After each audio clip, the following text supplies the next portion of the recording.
Today we're going to be talking about 50 Shades of Grey by E.L. James. Now this review is going to be spoiler free, so if you haven't read it, no worries. I'm new to the whole smut genre, so I asked my book besties what a good book would be for an introduction into that category, and this was recommended. The level of spice that I've read is in the ACOTAR series, well, the first 3 books, and Throne of Glass. So not much. I saw the movies years ago and I didn't think that they were that good, so my hopes were not high for this book. All right, so let's talk about the things that I didn't like. I almost DNF'd this book within the first couple of chapters because I thought it was unbearably terrible. There were like 7 mentions that Christian had long fingers within the first couple of chapters.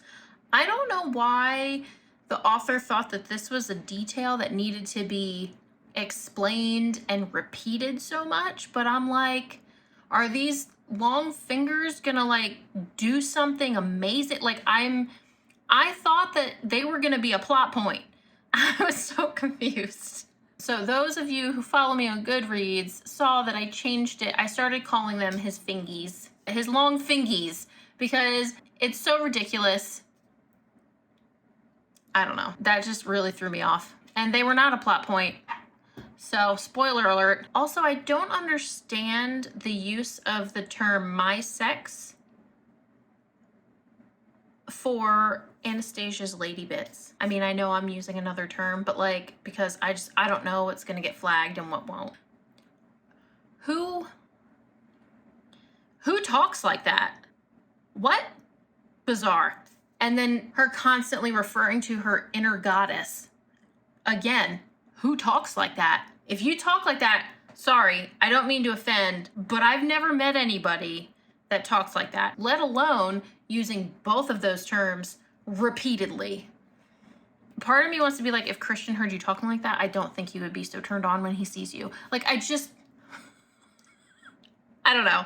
And then there was just other like pretentious language. Maybe I'm just simple, but there were a lot of words in there that were just bizarre or very uncommon. Sometimes I looked them up and sometimes I didn't because I was just like, I don't really care enough. Also, the chapters in this book were so long. I am not used to that, so it was really hard to get through, especially when I was like reading before bed and I would just start to fall asleep in the middle of these chapters. Not a fan of the really long chapters. So I know it seems like I'm harping on this book, but there are things that I did enjoy. The aspect of this that I liked the most were the email exchanges between Anna and Christian. I thought that they were so fun. The banter and the playfulness and just everything in between. It was very fun to read. I also appreciated the fact that this was like an introduction to BDSM to like the masses, so to speak. And I think a lot of times there's a lot of like misconceptions and things. I mean, I don't really know that much,